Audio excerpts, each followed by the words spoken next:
Hey everyone, I'm Alan Seals, and no, there's no need to adjust your screens. I do have this scrape on my nose, which came from jumping into a wall in a trampoline park a few days ago. So, with that aside, I've acknowledged it. It's there. It doesn't hurt anymore. We're good.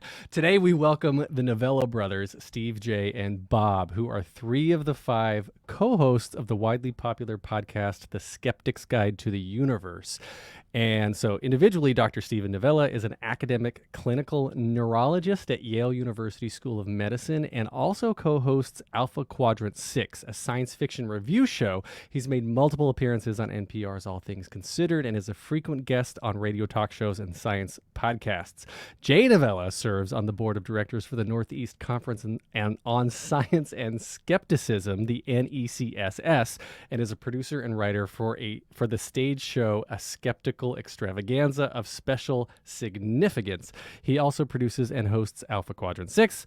And Bob Novella is founder of vice president of the New England Skeptical Society. He has written numerous articles that are widely published in skeptical literature and is also a frequent guest on science and technology podcasts himself. So today, the three brothers are here to discuss their new book, The Skeptic's Guide to the Future, what yesterday's science and science fiction tell us about the world of tomorrow. The book is a high-tech roadmap of the future, which navigates the follies of futurists past and how technology will profoundly change our world. So, Steve, Jay, and Bob, welcome to Talks at Google. Thanks for having us. Thanks, Alan. I hope I did that all justice, and being the amazing presenters. I didn't know if you're going to show up. I was actually kind of skeptical, but being the amazing presenter, being the amazing presenters, producers, podcasters that you are, I know you've prepared your own keynote presentation. So for those watching, this is going to last for about 30 minutes. They're going to talk on their own for 30 minutes. Then we're going to have a moderated Q&A. So at any point during the event, if you have any questions or comments for the three guys, please use the YouTube chat on the right side of our screen. So now I'm going to virtually step off screen and let them take it away. Thanks, Alan. Yeah, thanks again for letting us talk at Google. This is actually our second talk, right, at Google. About 10 years or so ago, we gave an in-person. This is pre-pandemic, when you still had in-person lectures for Google on health and science and science fiction. We're really excited to talk about our new book. This is such a fun book to research and write. I mean, the three of us just had a blast doing it. This is something, future technology is something we've been geeking out about and thinking about our whole lives. And so doing a deep dive on the what we thought were the most interesting topics, was just tremendous fun. We start the book with a look at futurism itself, because this is the Skeptic's Guide to the Future. We're not just riffing. We wanted to say, how well did futurists of the past do in their predictions of the future? Obviously, not very well at all. Not very well, by the way. A lot of them were predicting time periods that have already passed, so we could say, exactly how well they did. But more than that, just to see was there any pattern to the mistakes that they made? Could we learn any lessons? Develop any guides that will help us to do a better job of trying to extrapolate the present into the future. Of course, as we like to say, you can't really predict the future. We're not psychics. We're not doing predictions. That assumes that the future is immutable, that it's unavoidable. But it isn't. The future is always in flux. Is the future, right? It says Yoda. But because we make the future by the choices that we make, and therefore there's lots of potential future paths that technology can take. But we like to think about what those paths might be, and also we talk about what's possible and what's not possible. Some things are just never going to happen because they break the laws of physics. So, we could also constrain a little bit what might potentially happen in the future. There's a lot of different technologies that we touch on in the book. We did want to start today, partly because we're talking to Google, talking about computers and artificial intelligence. Again, something that you look back at how science fiction and scientists, even and technologists, industry people predicted the future of computers, even over a very short period of time, it wasn't terribly accurate. Imagine, like we actually right before we did this, we asked my Google Home, what are the top 5 earning companies in the world? It's Apple, Microsoft. Then there was 2 Chinese companies, and then Alphabet. Google's parent company was number 5. Imagine trying to explain to somebody from the 1970s what Google does and how they are the 5th biggest corporation in the world. They wouldn't even understand the answer that Yeah, you would give because right. at its core, Google is essentially what, an information-based company. Like, what do you mean information? Well, how'd they get started? It's a search Yeah, what do they engine. make? Yeah. What do they sell? Yeah. But I mean, they do sell actual Yeah. things. But I mean, it just shows you how much things have changed. We've sort of gone from analog, like pre-digital world to a digital world, and where our relationship with information has changed in dramatic ways. Social media has changed the world. The World Wide Web has had a profound effect, and nobody really saw that coming in any kind of detail. Things have played out very differently than past futurists imagined. So, that again sort of highlights how difficult this can be. Pivoting to AI specifically, one of the first movie I could remember as a child, seeing about AI was from 1970, the 70. movie Colossus. The Don't know if Forbin any of you remember Project. that. Yes. And of course, this was about a computer system that is artificially intelligent, kind of a general artificial intelligence, and strangely, we put it in charge of our nuclear arsenal because we thought this would make us safer. And of course, it takes over the world. Instantly takes over the world once it has control of all the nukes. There isn't any good artificial intelligence movies out there. Very few. The nicest one, I could think of, the Star Wars droids are nice, Wall-E is nice, but they live in kind of dystopian or semi-dystopian universes anyway, and in pretty much every other movie, it's like if general AI is involved, it's terrible. I know. It's just not exciting when it's kumbaya and everybody gets along. Neil Asher's Polity Universe is a book series. There's no movies of it, and that's it's somewhat dark, but the AIs and the people, future humans get along, and it's Yeah. a great partnership, and they're amazing. But it's rare. It is rare It's because rare. it's not as much. Although it's a great series, it's harder to make it great. I think because it's easy to have a villainous AI, right? And that's why it's so ubiquitous. And I mean, there are people, Stephen Hawking warned of this. Elon Musk, is very concerned about that. Like the greatest threat to humanity, some, smart people think it could be AI. And so, we have to explore that, like those kinds of things in the book. And speaking of utopian versus dystopian, for many of the technologies that we discuss, we have to paint sort of both. Like we have to say, this is sort of the utopian version of what could happen as we Right. play out this technology, and here's the dystopian version. Generally speaking, we think there's probably going to be a little bit of both, like good and bad things will happen. Just like, again, think of any technology. Just think about the social media, the World Wide Web. Cars. Certainly, that's been, nuclear technology. Like there's a good side and there's a bad side, and we tend to explore both. And a lot of trying to imagine what the future might be like is about thinking about how people Yeah. will relate to that technology and what the balance of Yeah. sort of the upside versus the downside is going to be. The main difference is that some of these technologies, the bad side is an existential Can be threat to existential. humanity. I know, So it's right, just like, Right. a little bit different, but Because you More- would think with a full-blown narrow AI, Mhm. when we're very mature, I mean full-blown, like just very mature, it would be able to do so many things and solve so many problems. But it always seems to be through our discussions and through writing the book, when you start to link those narrow AIs together, and then you go, I don't know, is it conscious? Is there a general consciousness happening here? But when Yeah. it gets too complicated and it gets out of our control, that's when things could potentially get dangerous. Well, there's a lot to unpack there. Yeah. I want to focus on a couple of things. One is, again, if you go back to like the 70s, 80s, and you talk to AI experts, what they were writing back then, and certainly what we remember, in the popular science culture, the thinking was that we were pretty much on the short track to general AI, right? That was where the research was leading. I remember again seeing 2001 with HAL 9000, thinking, yeah, that's about right. 2001, we should have Yep. a thinking computer by then. This was 40 years or whatever, 30 years later. They were very optimistic that it was Yeah. that it wouldn't be that long. They just did not understand, And- how complicated consciousness And really yeah, is. we're 20 years past that. We're nowhere Yeah, near yeah. producing that level of AI. But the other thing is that I think this has been a really significant shift is that I think now the thinking is we don't really need to create a general AI for many of the things that we thought we would need to.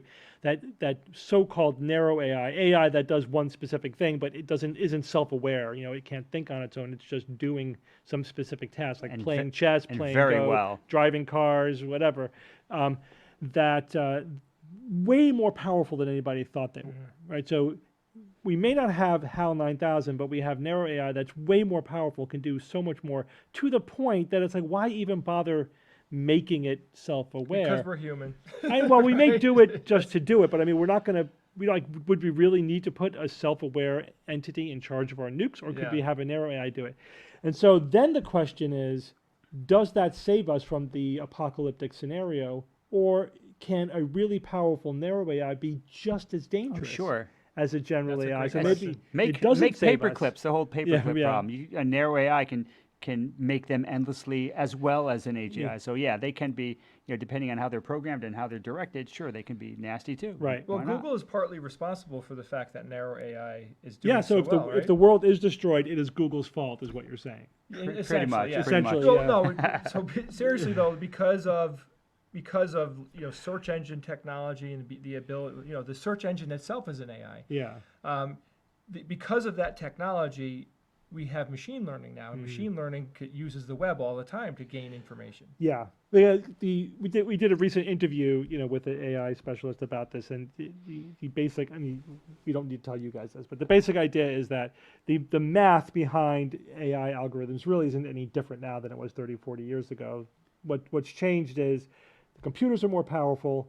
The data sets the training data is now massive. So we have computers that are powerful enough to crunch through these massive data sets, and programmers are clever about leveraging the basic idea of these self-learning machine learning algorithms in more clever, more nuanced ways. And so you get things like Midjourney or DALL-E 2, where they're just creating unique pieces of art out from plain language prompts. That it's just unbelievable. We won't Yeah. get into the whole question of is it art. That's not the point. The point is, it's just amazing. Like again, I think far exceeding what people would have thought would have been possible even 5 to 10 years ago. And again, without the need for any kind of sentience. Again, it sort of blows me away how powerful the narrow AIs can be. I mean, And- imagine, Steve, a system that's got a thousand narrow AIs kind of joined together. Yeah. But designed in a way that they're just narrow AIs, and it just never, Right. there's no emergent property of But self-awareness. there could be though. There could be, but there doesn't have to be, and it could be specifically designed that it can't happen. Yeah. They could certainly pull Yeah. that off. That would still be an immensely valuable tool, Right. and it's interesting. I'm curious to see what is the choice that companies are going to make, but I'm sure that there will be companies or countries that will decide, no, we want to have the goal of self-awareness, Yeah. and then of course, But and all that could potentially bring. Even So scarier though. where's it Bob, going? like today, CRISPR can be leveraged at almost any lab that wants to do Yeah. it, right? Mhm. There might be people developing general AI in their home, or it could be a small company. It doesn't necessarily have to be a $1 trillion company that does this. At some point, it's going to be desktop, Right. And then it's going to be this proliferation problem. Yeah. The easier it gets, the cheaper it gets. Right. The first one, though, will probably be the result of a large company. Yeah. But I mean, there's just so many interesting questions there. Like, the human brain basically is a bunch of narrow AIs, right? We have our brains are circuits, that do narrow problems, either processing images or processing language or whatever, doing calculations. And there's no person looking at the screen. You know what I mean? Like there's no global Right. workspace or anything. It's just there is no seat of consciousness. It just seems like if Just all of bubbles these things up out of the talking chaos. to each other in real time, it creates this illusion of consciousness that we have. And so maybe we don't really have to figure out how to create a general AI. It could just emerge if we connect enough narrow AIs together and they talk to each other. In a specific way, yeah, sure. Yeah, there's some kind of continuous loop of something resembling cognitive activity. We'll see when we get there. Although my prediction is, if I had to predict, I think we're not going to know. We're going to have something that acts as if it's sentient, and we will not really be able to tell if it's actually experiencing its own existence or if it's just acting exactly as if it is. And that's exactly what I want. I hope we can avoid this. I don't want to create. I think we're going to get there. I've cried about this many times. I just want to say it again. I hope we don't accidentally create consciousness Yeah. and then kill it. You know what I mean? Because Yeah. you know how computers work, and like you turn it on and You off. turn and- off the computer, you but- reboot, and you killed Yeah, like 1,000 just AIs. the iterative process Yeah. of creating it, and all of a sudden, like you're creating conscious minds and then destroying them in seconds. That's horrifying to me. Yeah. Or what if the internet just becomes conscious? If there's enough But that's enough ridiculous. networking. How could the internet, like it's too broad of a term. Like, I get what you're saying, connecting narrow AIs If it's together. robustly connected together and there's enough narrow AIs running on, it's basically a Yeah, distributed I get system. it. I don't think that's, who knows? We may look back and go, of course it did. Why didn't anybody see this We'll coming? know when your computer tells you you've consumed enough porn for this month. Yeah, you'll know. We'll know. But then of That's course, when you kill it.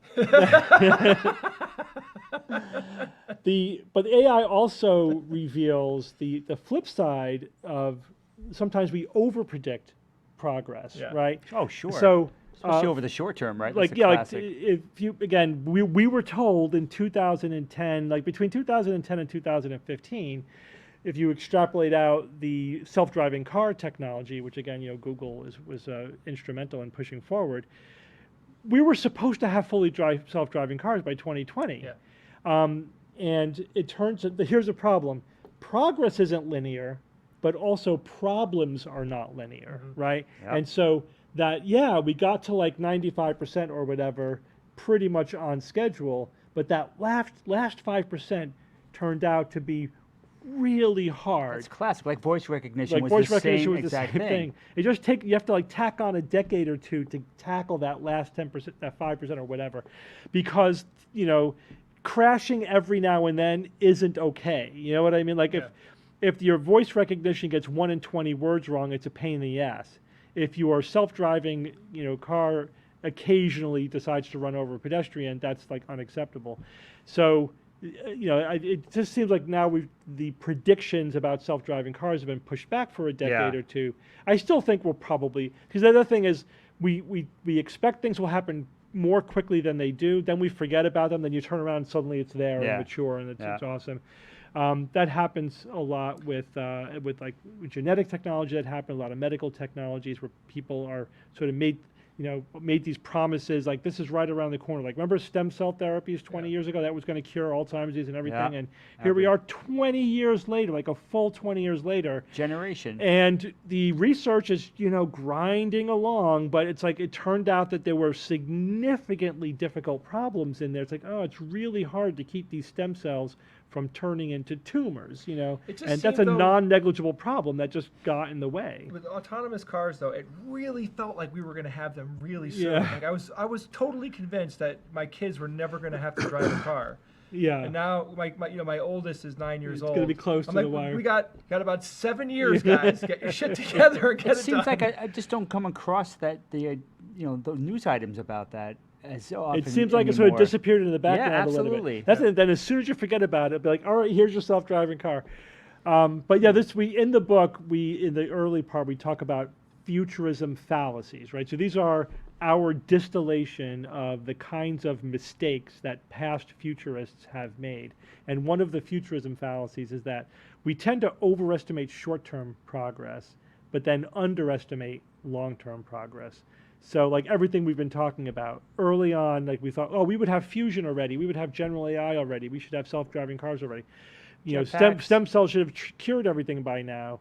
We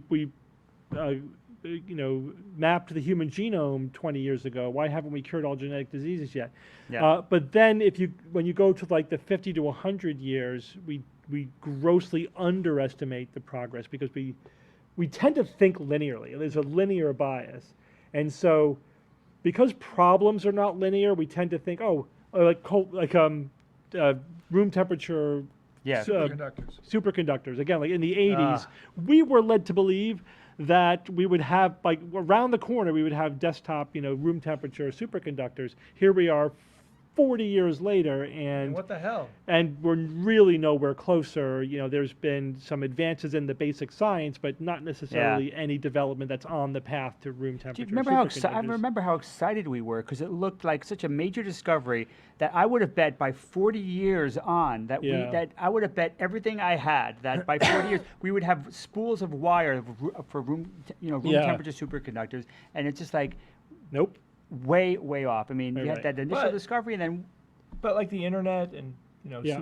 smartphone technology, Yeah, and no one CRISPR, a lot saw of these things. smartphones coming. Yeah, like a lot of these Yeah. technology, even though things have been in the works for quite a while, but society didn't have the awareness that these things were really coming, and Yeah. it's all of a sudden these brand new amazing things that we I, have. I guess it depends on what's predominating at any point Yeah. in time. Is it remember the coming hydrogen economy? Another Yeah. failed prediction. Oh, Why yeah. did that fail? Because it's really hard to store hydrogen in a useful way, like for things like cars. It has to be safe. It has to be able to be released very quickly. It has to be very energy dense in terms of Yeah. weight. And we just never cracked that nut. And so now, and here's the other we may never other features never of will, fallacy, maybe. yeah, is that you can't think of one technology. You have to think about how all technologies are advancing. Right. So even though we eventually may get to sort of a more of a mature hydrogen economy technology, by the time we get there, it's too late because Irrelevant. battery electric vehicles have already won, and so it's already basically won for like the major, if you will, arena. It'll work. It'll be okay for other things, like maybe trains will be good for hydrogen. Certainly a lot of industrial uses, but cars, I think they've already lost because it's not always about the technology, which is another futurism fallacy. Sometimes it's about infrastructure. It's about how people think about and relate to the technology. And so, again, when trying to extrapolate to the future, do we think that the exponential progress is going to predominate, or the exponential difficulty of the problem we're going to crack is going to predominate? Or are we just running up against some laws of physics problems? Like with air travel, like when we were 10, it took us 6 hours to fly from New York to California. And today, it would take us 6 hours to fly from New York to California because commercial jets fly at the perfect speed, just under the speed of sound, where it's most fuel efficient. And they're gonna stay there. And they've been there for decades. They're probably going to stay there for decades. Pathetic. I mean, yes, we had supersonic jets for a while. frustrating. I've been since then. I've been reading about this company or that company trying to resurrect the supersonic jet. We may see them again. They may become commercially viable if they crack a couple of technological hurdles. But Sonic booms. but the majority of commercial jet travel is still basically at that same speed. And there's probably always going to be a large part of the commercial jet sector that's going to be there. Again, like you can't assume linear improvement in everything. And then, of course, there are the things that just blindside you, like, the smartphone. The smartphone. Again, we're technophiles, man. We've been following this to the 80s and 90s. We all had our like the pre-smartphone kind of wannabe technologies, like the Palm Pilots and Yeah. those kind of things. But nothing. But then when the smartphone really hit, it just instantly changed the way we relate to phones and computers and small devices, and the internet, and now. The phone is like probably the least used app in a smartphone. You know what I mean? Oh yeah. There's so much else you can do with it. Oh man, I yeah. can't imagine life without my cell phone. My I love precious- it. Bob, you got to fix that relationship, man. Dude, no, it's fine as it is. We didn't predict social media as Right. well, and social media Oh, man. arguably has had such a profound reshaping of the way we interact with each other and the way we think about things. I mean, the in way broad we get brushstrokes, information. like we, as you mentioned in the book, Mark Twain predicted social media in a way. Like he Yeah, wrote in a way. in the late 1800s, he wrote about a worldwide network of information where the news of the day can be shared halfway across the globe instantaneously. So, yes, the broad brushstrokes are sort of easier to predict, but like the Still striking. It's the still a striking psychological statement. impact of social media, sort of the death of privacy, Nobody really saw that Spread coming. of misinformation. The spread of misinformation. I It's- mean, if again, like even if in the 1990s you said, yeah, this whole World Wide Web thing was going to spawn a social media revolution that's going to threaten American democracy, and that's going to become the new warfare. Russia is going to be fighting against America Yeah. with misinformation spread on social media. I mean, that would be thought of as bizarre, far out science And fiction. Forgotten very quickly. Yeah, Pretty sure. right. Absolutely. Until somebody resurrected. Oh my God! Look what this person said 30 years ago. Just like we did with Mark Twain. Oof.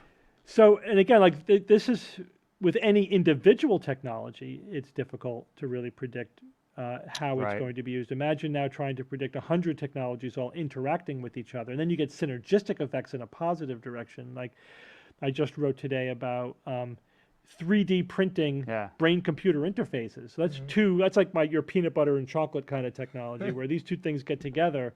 So now we can use 3D printing technology, this Aerojet printing technology, in order to customize computer chips that are designed to interface with the brain, either for experiments or for like diagnostic purposes. And it's rapid turnaround, customizable, three-dimensional as opposed to the previous two-dimensional one. 10 times the resolution. 10 times the That's number nice. of electrodes as previous technology. And because of additive manufacturing, that synergy comes into play. And again, I think, Jay, you mentioned CRISPR, but we could spend an hour just talking about that. The genetics revolution in the last 20 years has been immense. And, just completely changing research. And before we end our the keynote part of the talk here, we talk about one of the things we try to address is what's the pace of technological advance, and a lot has been written about that, like the singularity, et cetera.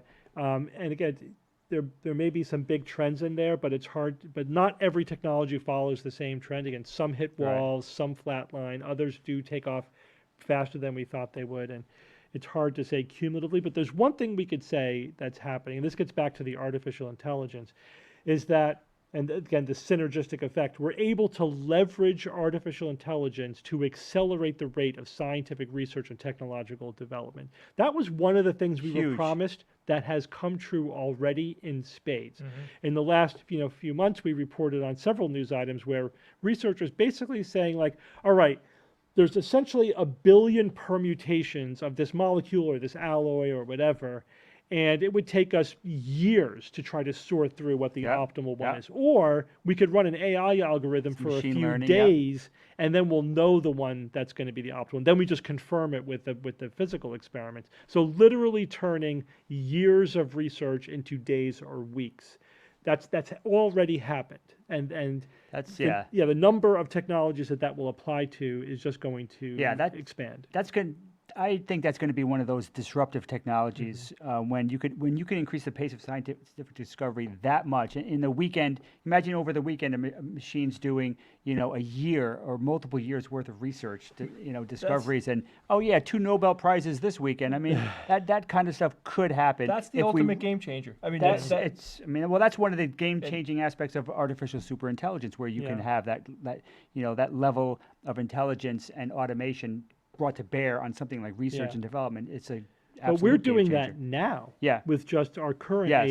AI algorithms. Imagine where it's going to be in 50 years or 100 years. I mean, we're basically 200 talking years. about the Even 10 singularity at years. that point. I mean, Yeah. you'll have Yeah. an intelligence explosion, where machines are becoming smarter and smarter and smarter at an increasingly faster pace to the, I mean, that's the thing that is profoundly interesting about that, and I love it and I fear it all mixed in together, is that could happen in our lifetime. You just don't Potentially. know. We just don't know. We could pop it at almost any moment. Something profound like that could start to take root. Well, it creates the possibility for recursive technology where you use the technology to improve the technology, and then that just repeats, indefinitely. Yeah, I've even seen research working on that. I mean, Yeah, it's just or really, evolving technology. So that's well, maybe we'll end with this idea, is that when we use like evolutionary algorithms or machine learning, and I know that Google knows this maybe better than any other company in the world, you get results that we don't understand, right? We did not design the solution, and we don't even necessarily understand the solution, or the AI is doing something, like we may know what it's spitting out, but we don't know what's happening in the black box. And that problem's only going to get worse if you consider that a problem. But that phenomenon, I think, is going to get worse. And again, imagine when we get to the point where we have AI designing AI, and then we let go of the reins, basically. Here's the loop, and here's us. Of the So technology. you're saying like the AI will come back with an answer like 42 and be like, what are you talking about? Oh, you want to switch over? To Yeah. So again, there's so many directions we can go in that we're just scratching the surface of the technology and the topics that we cover in the book. And so we're happy now to open it up to discussion. This is phenomenal. I was just I've got a whole page of notes that I was taking while you were talking. I threw away everything that I wrote ahead of time because I want to talk on this. So thank you. I am floored by the amount of research, but real quick, for those of us who may not be familiar with you or your work or your books ahead of time, give us the quick 3-minute version of how you three became skeptics. How does one start to become skeptical? So, yeah, I mean, we started as just science enthusiasts, and when we were very young, preteen and early teens, we were indiscriminate, right? Because we just thought everything was science, and certainly the popular media reinforced it. So we would watch real science documentaries on TV alongside of In Search Of, and other pure pseudoscientific. Hosted by Leonard Nimoy. Fake documentaries, fake science, and we had no way of discerning the difference. We were just, it's all fantastic, it's awesome. And then when we started to learn actual science, eventually we got exposed to specific pseudosciences. We were like, but this isn't true. Like for me, it was creationism was like sort of one of my first, and then UFOs and ESP. Those are kind of very common ones. Bigfoot. Where it's like Bigfoot. And ESP is a big one because like we believed in it when we were very young. And then when you say, okay, like I now have enough science chops that I can ask questions like, what's the evidence, for ESP, and is it controlled? Is it objective? Does it withstand scientific scrutiny? And one by one, these pseudosciences started to fall. And then once that happens, it's like a domino effect. It's like, oh shit. Everything's up. for Popular grabs, culture has almost everything Right. wrong, and almost everyone is lying to us, whether they know it or not. We need a process to sort of sort through what's really real, and that was the beginning of the process of becoming skeptics, which we're still in the middle of. I mean, it's a never-ending process. We just are trying to gather more and more tools. And also being introduced to the skeptical community and finding the skeptical inquirer and critical thinking, learning critical thinking, what it is and how it can help. The And big game changer, though, definitely Huge. was when it was essentially the very, very, very beginning of podcasting. Yeah. We found out about podcasting, and immediately, Steve said, "How would you guys like to do this?" Essentially, you want to do a radio show that lives on the internet, and that was the beginning. That was 18 years ago now. Yeah, 18 years ago. So, and that's we're just on a quest. And again, we're not reinventing the wheel here because there's a science of critical thinking. There are philosophers of critical thinking. There's a lot of research being done on how we deceive ourselves and how our brain works, and social psychology, et cetera. So we're just trying to learn all of these ways, these tools that are already out there to help us, be more critical thinkers. So then, Well, go ahead. Sorry, Alan. Real quick, then we wrote our first book 4 years ago. That was called The Skeptic's Guide to the Universe, which was named after our podcast, and that is essentially how to be a critical thinker. It's a primer, on critical thinking. And then, as we were throwing out ideas for the next book, this book dovetails so unbelievably into everything that we love, from a fans of science. And it also came from our love of science fiction, because there's a lot of science fiction in this book. We talk about what predictions that science fiction made. So this book is more of our love letter to science. Yeah, and it's like people ask, how long did it take you to write the book? Well, it's like if you include the research, it took about 40 years. We've been researching this book our whole lives. Then there was obviously a distilled process at the end. But we did a lot more intense research and writing. But we had a huge background between the three of us to draw upon. we hit the ground running for Yeah. sure. And this book was a blast to write, It's a though. lot of fun. Well, yeah, the end of the book. I mean, it's a hefty book, and there's a lot of a very factual extrapolation that you've put into the book, and the end of it is just pages and pages and pages of references of real of cited data, Sure. which I think is really They important. to made call us do out. that. They made us do Yeah, that. that was all, our publisher made us put that and Alan, I don't want to lie to you, that was painful. Well, That was so much work. that's Oh my God. the less fun, tedious work. All right, you could say it that way, less fun. I would call Bob. I would literally call Bob after doing it for like 3 hours, because we're squeezing this in outside of our day jobs. I'd be like spending the whole night doing this, and I'm like, call Bob. I'm like, I can't do any more references. It hurts. I don't wanna What's do the this. format again? You could develop an AI that would just collect it all for you. Oh my probably, God, I but- know. Where were you a year ago? Come on. Right. So I want to go back to the AI real quick because there was something you talked about AI a lot, and I probably because I mean there's so much more to the book than just AI, and so much more to the future, and I want to cover some of this, including like alternative fuel methods and whatnot. But you mentioned Google, and everybody talks about like Google's going to create Skynet, and Skynet's going to destroy the world. I mean, like that's been a running gag for years, right? And I feel like there's a lot that, like, I take Google Glass for example, that the glasses, the wearable tech, Yeah. and that was would you classify that as like before its time, right? Because now we have watches and the Apple Watches and Fitbits, and I feel like Google broke down so many barriers that people were like, whoa, I don't like this. And everyone else was like, all right, we're going to do it again, but just a little bit instead of a lot. And then we'll ease back in. Yeah, I file that under, like, it's difficult to predict how people will relate to technology. And very much that depends upon not just the technology itself, but the application and how it's presented. So Google Glass, I think we mentioned it in the book specifically because it's, there turned out that there were some privacy issues. How do people feel about you could be recording them at any point in time? And it was a little bit conspicuous, because you're wearing it on your face. And it just didn't get over that social barrier. That they proved the tech worked, and it led to other, versions of that technology. But it was, I think, just a social miscalculation. But the thing is, it was an experiment, and you got to do the experiment. Right. Another example we give is the Segway. Like, the technology is phenomenal. It does exactly what it's supposed to do, but it failed because it just didn't have. You could argue about why it failed, but the theories are the infrastructure wasn't there. There wasn't enough of a motivation to build the infrastructure, and people thought they looked dorky writing it.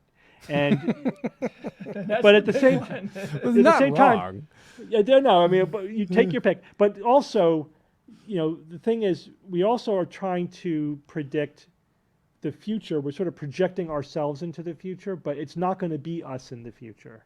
It's going to be our kids and our grandkids and our great-grandkids, and they're different than we are. They're going to be different than we are. Already, these kids today, the young generation, have a different relationship with technology than older generations do. One generation, and we could see that, this is like, it's hard to predict how they're going to react to technology, let alone 2 or 3 generations down the line. And that's one of the many reasons why predicting the future is so hard. That the idea of the Google Glass and the Segway, how people react to it, how do you predict that?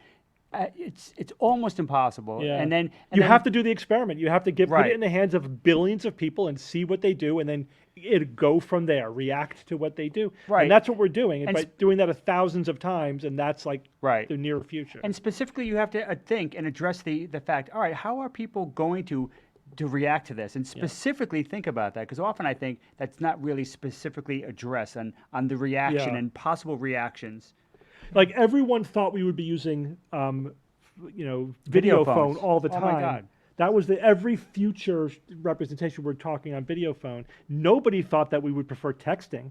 Texting, of all the We technologies, went the other right? direction. They got it Crazy. 180 degrees wrong, because Did anybody predict that? I don't think anybody saw I that. mean, when I first got my first smartphone and texting, fell into my hands, I actually despised it. I was like, oh my God, I would never text. And It now was a little annoying, that's but my now primary way of Yeah. I Yeah, but hated it. then you learn the advantages of, oh, I don't have to actually interface with another human being. I could just, Yeah. Slip on in my and own out. time, send it out there into the No ether, and I'm small done. talk. The small talk can be gone. Just like, what is this? Thanks, bye, and that you're done. Not you don't even need to say thanks or bye. You don't have to. You don't have to worry about what you look like. You could be picking your nose. I mean, it doesn't matter. You're not on camera, and it actually turns out it's socially very energy demanding to be on camera, and we realize we don't like it. But we certainly don't want to do it.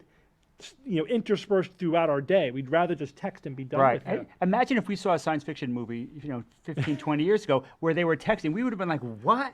Give me a break. That's stupid. Everyone knows they're You're using right, Bob. video You're phone in totally the right. future. Yeah. Go ahead, Alan. Sorry. That's funny. No, I wonder then, what's your opinion then on like the iPhone specifically? Because there are so many things that various companies have tried, and they're like the Segway gets pushed out, the smartphone gets pushed out, Google Glass gets pushed out. Google is trying all the time, like Project Loon. That did not do well, but it probably there's a lot of learning from that. But going Yeah. back to the smartphone, did Apple capture lightning in a bottle with that? Like I go back to the social aspect that you were talking about of Google Glass, because it's, in my opinion, right, and correct me if I'm wrong, it's small, right? It fits in your pocket. It's discreet, so it is not conspicuous. That was a problem with Google Glass.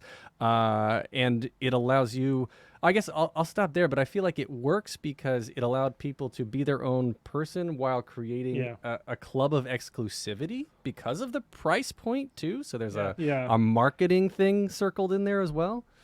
I mean, people make a lot of money consulting for companies and answering that question, right? About how do we predict what technology rollout is going to work? It's a little bit easier to look back in retrospect, and then that's like retrodicting. That's like astrology. We're saying this is why that happened in the past, but try predicting it going forward. That's the hard So thing. with the smartphones, like I could just tell you a lot of the things that I read about it that resonate with me. So like that. I'm sure you know that Microsoft came out with the tablet before the iPad. Yeah. Before. Why did the tablet really not take off, but the iPad did? It basically the same functionality, because the conventional wisdom is that Steve Jobs at Apple made it cool. It just looked cool. It was an aesthetic, and people went crazy for it. I don't know if you But he was remember. acutely aware of that. Yeah. But and I do want to say though, like, how we're saying like predicting the future, Yeah. it's difficult to do, and then we say we got to make the future. Companies like Google and Apple, like these are companies that actually decide what they want the future to be from a technological Yeah. standpoint.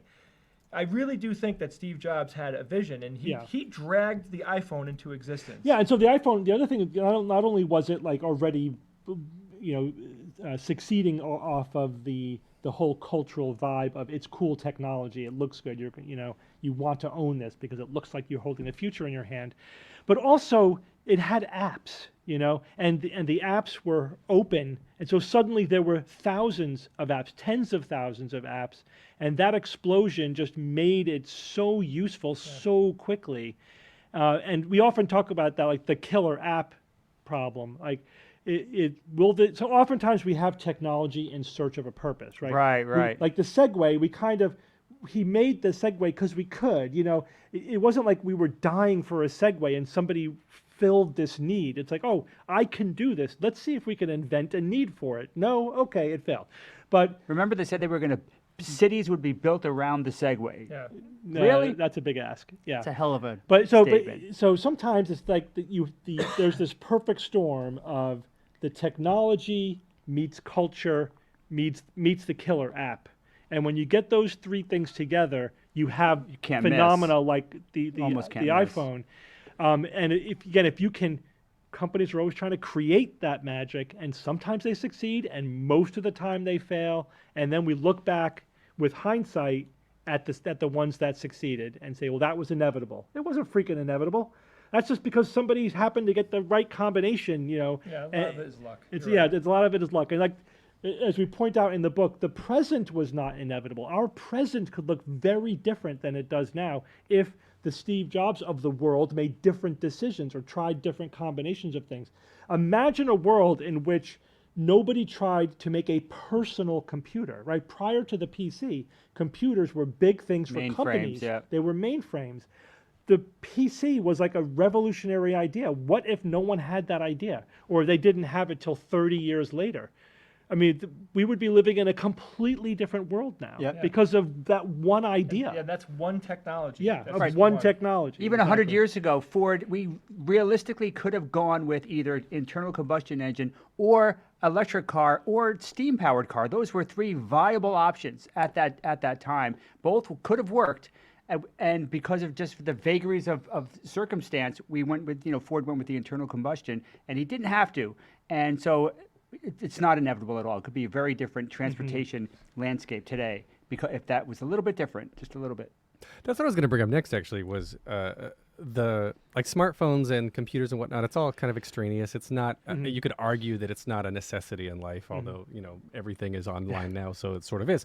But the basics are fundamentals of farming and transportation and education, right? So these are things that I feel like don't get enough social and public attention in their advancements because they're not flashy, they're not fun to talk about. But like, what's your take on the integration of biological and chemical advancements when it comes to like the organic technology? Because we're talking about 3D printed meat, for example, that could affect climate change. That's a huge thing. So dive into that a little bit.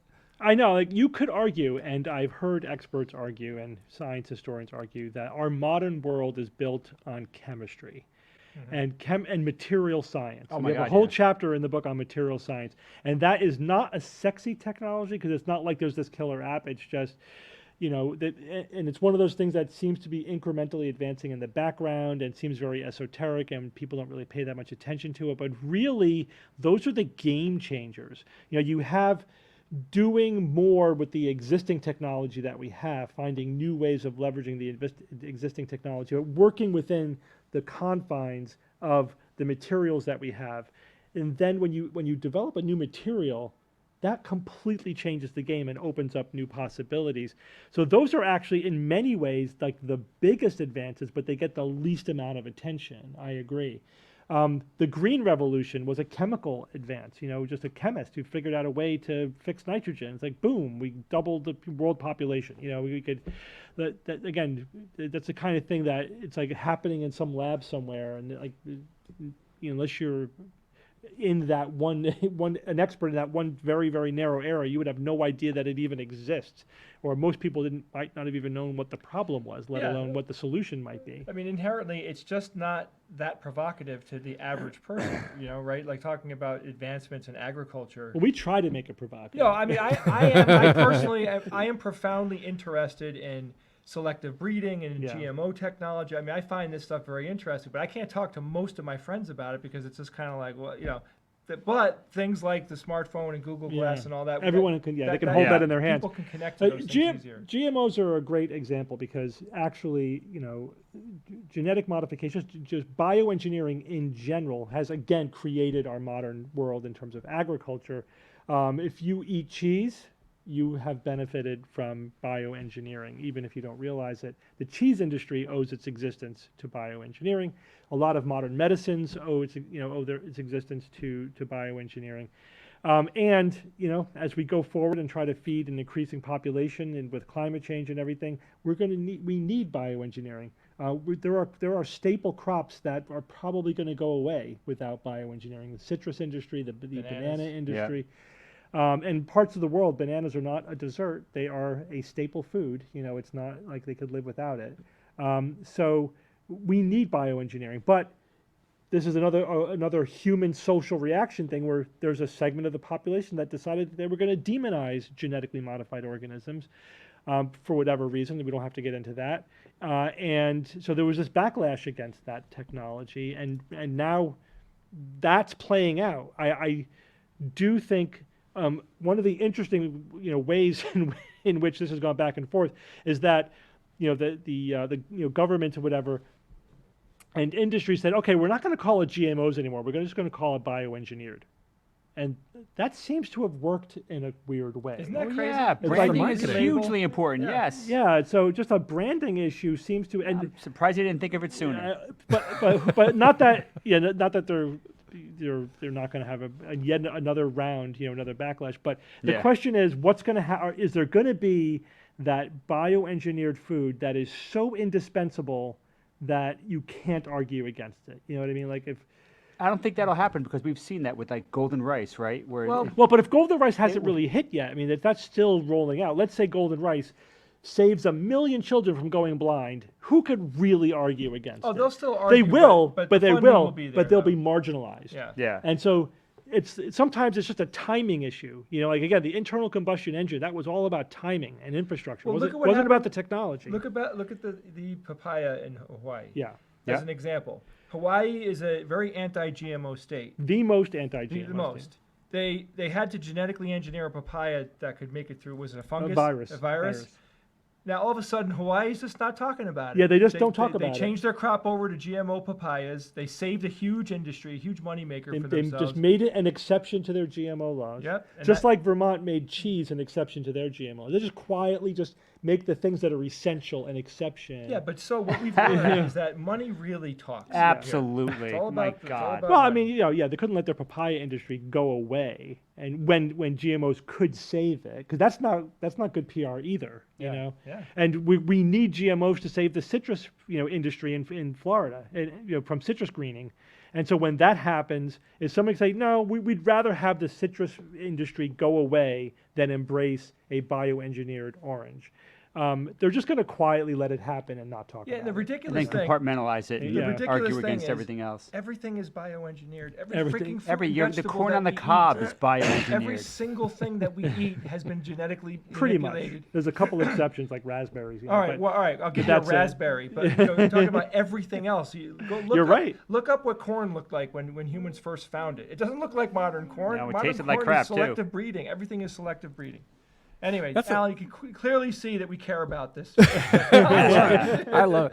And that's a good point too. The selective breeding is a form of bioengineering. technological advancement. Like tech, It's tech just very is not slow always, and inefficient. Yeah. Like tech is not ones and zeros at electricity all the time. It's just the Yeah. process of learning. So I want to switch over to audience questions. We've got All right, quite a let's few do here it. that I love. Let's see. So Steve Moran wants to know, we've been hearing for decades about nuclear fusion being Fusion. the answer to our energy and climate problems, but commercial applications always seem to be decades in the future. Will we ever get there? Yes. So will we ever get there? That's an easy question to answer. Yes. When I'm will we get 100%. there is a little harder to predict. That's where it all is. But we do have a chapter in the book on fusion, and again, it is one of those technologies. Like it always seems like it's 30 years away, But but there's we been a- really mean it this No, time. we're doing things though. Like we've had ignition. We're doing things. with But there fusion. has like a lot of things. Like you get premature.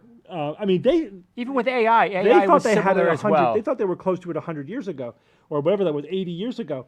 But yeah, but the thing is, in the meantime, there's been this background steady progress. Incremental And advancements. we are at the point where we do have burning plasma. We're not Right. at the point where we're making excess energy yet, total, but we are at the point where we're burning plasma. So If you- we are demonstrably, objectively closer Right. to the You goal. look at the milestones, and they're falling. They're falling. falling. So you can't. That's undeniable. So sure, there may be some issues that delay it a couple of decades or more, but I think it will happen. I predict it. I But- think we'll have a commercial reactor in less than 20 years. But I don't think it's going to be less than But- 20 years. I think it's going to be yeah. something between 2050 and 2100. Somewhere in there, we'll have a fusion reactor. But Uh, Alan, another interesting way to look at too it pessimistic is about we that. might not even need a fusion reactor if need renewable it. energy, like solar and wind, solar, if you look at the history of solar efficiency, how well it can collect energy, it's getting better and better and better every year. It's getting to like unbelievable levels now. The things that we're going to have coming out in the next 3 to 5 years with solar might make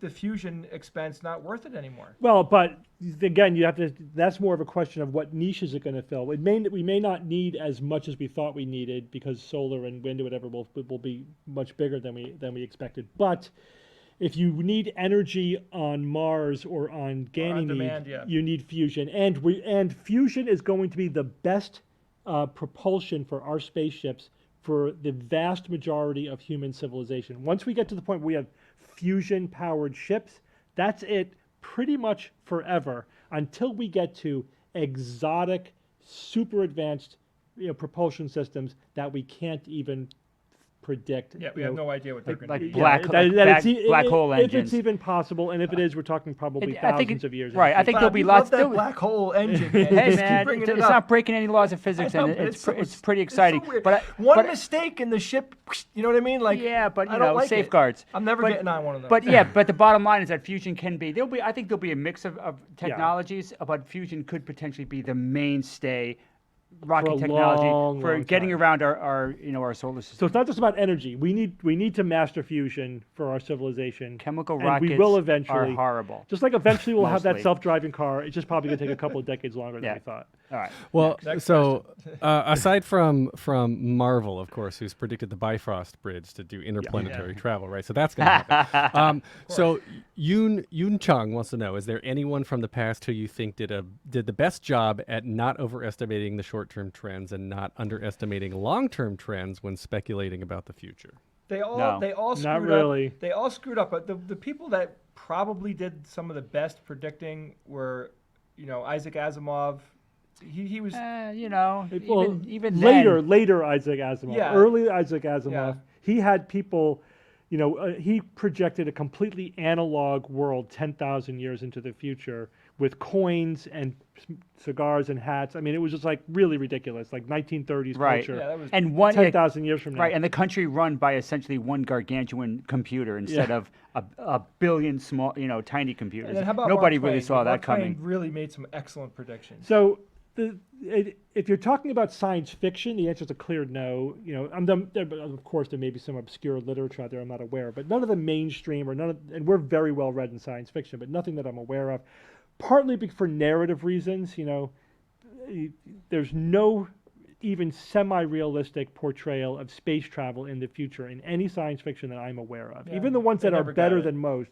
Like Expanse did a great job. Even that they had to make up fantasy rocket, technology that we know doesn't exist. Minority Report as a movie did a very good job of predicting It future did, stuff. although they didn't predict the smartphone though. They predicted tiny cell Yeah, phones. yeah, they didn't get And it all right, but they got a lot of really Right. good. They had some ones very, right. we don't know yet because it's 20 years from now, but they had some interesting short-term predictions. We'll see how they did. Firefly did pretty good. I mean, Firefly because wasn't if bad. you consider that their universe in the series was essentially a huge solar system, that makes sense. They don't need FTL. They just need to be able to get 2 planets in a solar But system even quickly. still, So, they skirt all the real problems of space travel, and All right, so collectively anyway. we're saying basically nobody has done nobody a good job. nailed no, it. there's some good predictions out there, but they're few and far between. Is there a prediction? This is my question. Is there a prediction that you know of from the past that you were surprised actually came true? Well, there were some interesting, and we researched. We tried to find them for when we were writing the book. What were the most accurate past predictions? So there was, somebody who predicted digital photography, who predicted submarines. Who again predicted sort of social media in broad brushstrokes, who predicted the atomic weaponry. These things were predicted, were anticipated. I think it was Arthur C. Clarke predicted satellites. Satellites. So yeah, there are some pretty dead on specific technological predictions. But the from 99 past. percenter is it's actually laughably bad when you if we Yeah. do the research. We had countless discussions about GE had the home of the future, and like all these big companies that came out with like these futuristic that are videos. laughable. And they're all ridiculous. Like they make these weird mistakes we look at now. Like one of them is, you're in a house, your wife is in the kitchen and you're in the living room, but instead of getting up and going to talk to that person, you use a video wall to talk to them. Like we Yeah, would, in the next room. but we yeah. wouldn't do that. It's not. I mean, I will admit though, I've called my wife when she's upstairs. I call her on the phone. Yeah, that's a flight of Yeah, stairs. that is, though. but that's a huge different. difference. When my kids or my wife run another flight of stairs, I broadcast through my smart devices, which I won't name right now because they will activate on me. Yeah. So Ivan Smirnov, question from him. He says, would it be right to say that progress always shifts to new areas? Our transportation tech, from trains to cars to planes, hasn't changed for a long time. So when is progress going to move into other industries?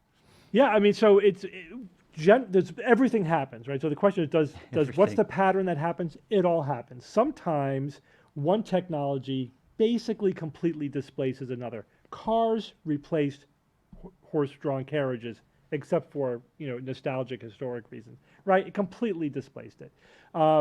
CDs displaced 8-track, although and cassette Cassettes. did. But although now like vinyl's making a comeback. Who saw that coming? But what more commonly happens though is that technologies exist side by side. Right. So a new TV did not displace radio, and movies, and TV and radio and theater They find and their niche. streaming, and all exist side by side. They just fill different niches. Radio definitely changed in reaction to TV, but it didn't go away. Just now is just different than it was, because each medium sort of deals with what it does best. The same thing. We're still using most of the materials that we were using thousands of years Right. ago. We still cook basically the way we did, in the past. Again, like the microwave is a great example of like an allegedly disruptive technology that turned out not to be disruptive, but then turned out to be really useful for something completely different than what it Right. was intended for. So like nobody cooks with their microwave, despite them putting out cookbooks and like trying to get people to cook with their microwave. But we imagine heating food without the microwave, like not having the microwave to instantly heat Right. up your food. Or food preparation, knives, using knives. I mean, that's how old is that technology? We are not cutting our vegetables with lasers, and we probably never will cut them with lasers. knives So work. in 500 years, we'll probably be cutting vegetables with lasers, or we'll just be in a virtual But that's world a and cool never do it point, again. But because you got to think like people like I love to cook. I love Yeah. the physicality right, of there's a cooking. tactile like kind of feedback that's enjoyable. Yeah, I when don't you think it's take out- really when going to you go away. Dehumanize the thing. We're like, yeah, we're going to be doing it with lasers, or robot arm is going to be Yeah, doing so that's everything in another the house. futurism fallacy. We're not going to do things in a high-tech way just because we can.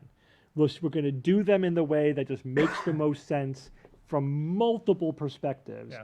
And we're balancing multiple things: aesthetics, convenience, economics, the pleasure of enjoying a particular outcome, whatever. All these things are gonna combine, and people are gonna do things in every different way. And it's really just a matter of trying to predict the balance.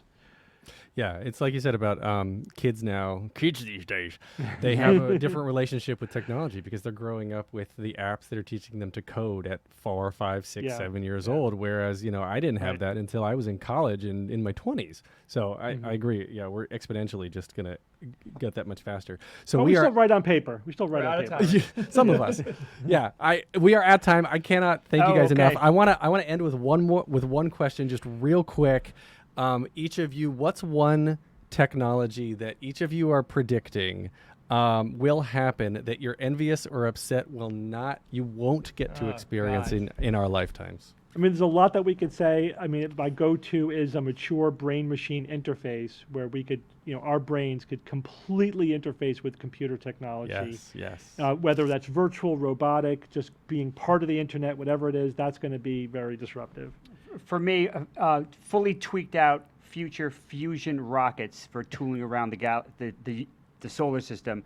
Man, I'm not going to see that. Hopefully, I'll see some nuclear rockets, but not the fusion ones. I don't think. Mine is the only one that actually makes sense. Pat. I'm sad that I'm going to miss the genetic engineering that's going to allow us to live hundreds of years. Yeah. Yeah. Oh yeah. All right. I changed mine to that. 80 years. If we get 'Cause that 80 will give years. you all the other ones. Yes, it's not enough. Think about it. I know. I'm just hitting my stride in my, and I only got a couple of decades left. Yeah, we'll be What dead. the We'll be hell? dead. That's kind of wishing for more wishes, though. Exactly. And wishing for more sometimes wishes. you Okay. can do that. Well, thank you guys. This has been so much fun. Everybody, please get their book, The Skeptic's Guide to the Please. Future. It is amazing and filled with lots of things that everybody will enjoy. I enjoyed reading it. And anything else you want to plug? The podcast, The Skeptics. Just go to everything, The Skeptic's Guide, just theskepticsguide.org. It's all there. Our podcast, our books, our videos, Alpha Quadrant 6, Yeah. our blogs, it's all there. Thank you, Alan. And we just want to tell everyone at Google, we love the company. We're huge fans. Yep. And we're watching what you're doing because we're waiting for you to make cool tech. Because you guys are inventing the future. So Yes. keep an eye on you. Cool. Thank you guys so much. All right, you. take Thanks, care. Alan. Be good, man.